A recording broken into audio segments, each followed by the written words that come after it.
कालू जी, मेरे सुंदर पति, आज मेरा पानी पूरी खाने को बहुत दिल कर रहा है। मेरे लिए आते हुए पानी पूरी ले आना। और पिताजी, मेरे लिए मिठाई लाना ना भूलना। पिताजी, मेरा खिलौना अगर आप ना लाए तो मैं आपसे बात नहीं करूँगा। ठीक है, मैं सबके लिए सब कुछ लेकर आऊँगा। फिर कालू कौवा अपनी लाठी उठाकर घर से निकलता है। वो सोच रहा था कि आज किसे लूटे जिससे उसे कुछ पैसे हासिल हों और वो अपने परिवार के लिए हराम की कमाई से चीजें लेकर जाए। उड़ता हुआ बुलबुल के बागीचे में जाता है। बुलबुल ने टोकरियों में फूल तोड़ कर रखे हुए थे। कालू कौवा पेड़ के पीछे छुप जाता है और आहिस्ता से बुलबुल के फूलों की एक टोकरी चुरा लेता है। बुलबुल को खबर ही नहीं होती कि वो लूट चुकी है। कालू कौवा वो फूल लेकर फूलों की दुकान पर जाता है।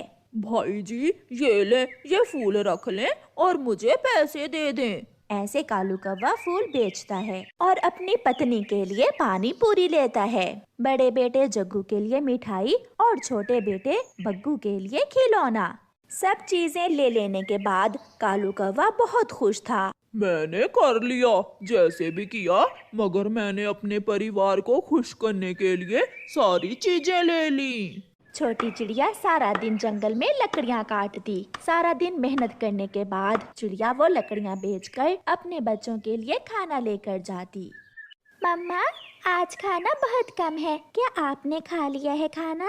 नहीं बेटी, हम यही खाना मिल बांट कर खाएंगे क्योंकि आज बहुत कम कमाई हुई थी। उधर गौरी कवि बैठी मजे मजे से पानी पूरी खा रही थी। उसका बेटा मिठाई और दूसरा बेटा जो छोटा था वो अपने खिलौनों से खेल रहा था। गोरी, आज मैंने बुलबुल के फूल चुरा कर बेचे। बेचारी बुलबुल बैठी रो रही होगी।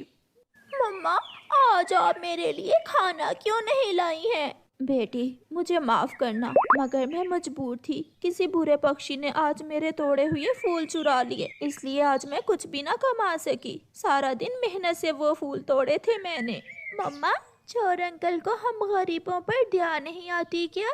शायद उनके दिल पत्थर के बन गए होते हैं। मम्मा, क्या चोर अंकल को सजा भी मिलेगी? हाँ बेटी, जो किसी के साथ बुरा करता है उसे सजा जरूर मिलती है। आज नहीं तो कल न्याय तो होना ही होगा। ना गलत ना ठीक, ना अच्छा ना बुरा, चोरी क्या जुल्म क्या, वो दुष्ट कौवा तो अपने परिवार को खुश करने के लिए हर काम करता था। कालू, मेरे सुंदर पति, मेरी बहन की शादी आने वाली है। प्लीज मुझे चिड़िया का हार चोरी करके ला दो। मुझे चिड़िया का हार बहुत पसंद है। तुम्हें खुश करने के लिए तो मैं सब कर सकता हूँ। मैं तो चिड़िया को जान से भी मार सकता हूँ। रात हो जाती है। गुड़िया बेटी, दरवाजे की कुंडी लगा ली है क्या? हाँ मम्मा, मैंने कुंडी लगा ली है। फिर वो माँ बेटी आराम से सो जाती हैं। आधी रात हो जाती है जब उनके घर के दरवाजे पर दस्तक होती है। कौन है इस समय? मैं यात्री हूँ, मैं रास्ता भूल गया हूँ, कोई मेरी मदद करे। कालू कौवा अपनी आवाज बदलकर ऐसे बोलता है, कोई मुश्किल में है, मुझे उसकी मदद करना होगी। ऐसा सोचकर चिड़िया दरवाजा खोलती है। कालू कौवे ने अपना चेहरा छुपा रखा था। वो अपने चाकू से चिड़िया को डराता है। जल्दी उतार दो, अपना ये हाथ जल्दी उतार दो, वरना जान से जाओगी।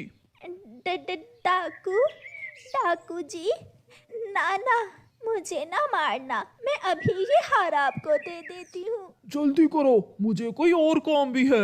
डरती हुई रानो चिड़िया अपना हार उतार कर कालू कौवे को दे देती है। वो रोने लगती है।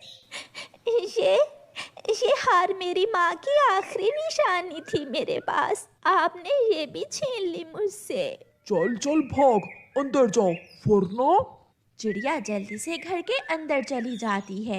गुड़िया उठो बेटी, हम लुट गई। वो जालिम चोर मेरा हार छीन कर ले गया।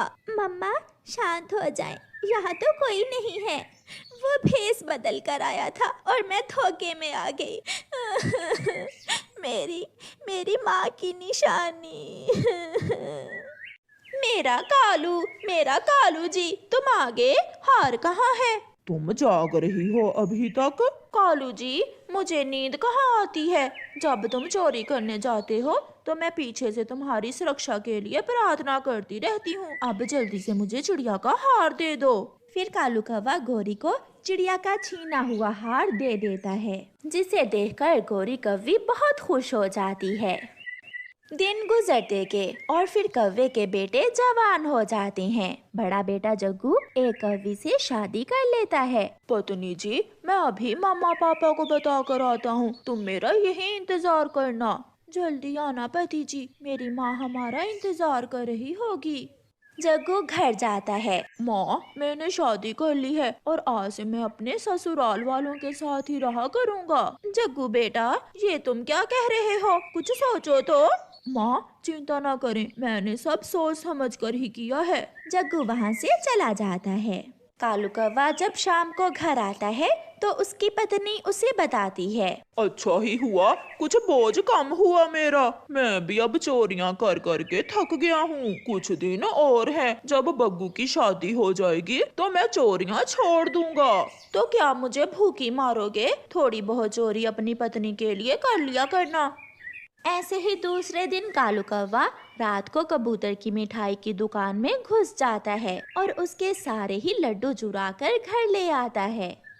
इतने सारे लड्डू, ये लड्डू तो मैं सारी रात भी खाऊं तो भी खत्म ना हो। ध्यान से खाना, अगर लड्डू किसी के हैं तो पेट तो अपना ही है ना। कालू और बग्गू सो जाते हैं, मगर गोरी कौवी सारी रात लड्डू खाती रहती है। वो लड्डू खा खा कर फूल जाती है, मगर रुकती नहीं। सुबह होने से पहले ही गोरी कौवी के पेट में दर्द शुरू हो जाता है और वो मर जाती है। जब सुबह कालू कौवा और उसका बेटा उठते हैं तो गोरी को मरा हुआ देखकर दुखी हो जाते हैं। पापा पापा, माँ मर गई। माँ ने सारे ही लड्डू खा लिए, इसलिए माँ मर गई। ओहो, अगर मुझे पहले मालूम होता तो मैं कभी लड्डू चुरा कर ना लाता। बुरे कामों का अंत तो हमेशा बुरा ही होता है। एक दिन कालू कौवा चोरी करने गया हुआ था कि वो पकड़ा जाता है। वो गलती से माही चील के घर में घुस गया था। चील अपनी चोंच मारकर कालू कौवे को अंधा कर देती है। अब मैं मारूंगी नहीं तुम्हें, बल्कि तुम खुद ही तड़प तड़प कर मरोगे। चील उसे उठाकर पहाड़ों पर फेंक देती है। मर गया, मैं मर गया। चील ने मेरी आंखें निकाल दी हैं। कालू का बेटा बग्गू घर में सोया हुआ था कि चिड़िया आकर उसे बताती है, बग्गू बग्गू, तुम्हारे पिता को किसी ने घायल करके पहाड़ों पर फेंक दिया है, जल्दी वहाँ जाओ। बग्गू घर से निकलता है और वहाँ जाता है। बग्गू बग्गू बेटे, क्या तुम बग्गू हो? मगर बग्गू चुप था। ना माँ रही ना भाई जग्गू, अब मैं अकेला पिताजी को कैसे संभालूंगा? मुझे भी जाना होगा। बग्गू बग्गू मेरे बेटे, मुझे तुम्हारी गंध आ रही है। तुम मेरे बेटे बग्गू ही हो ना?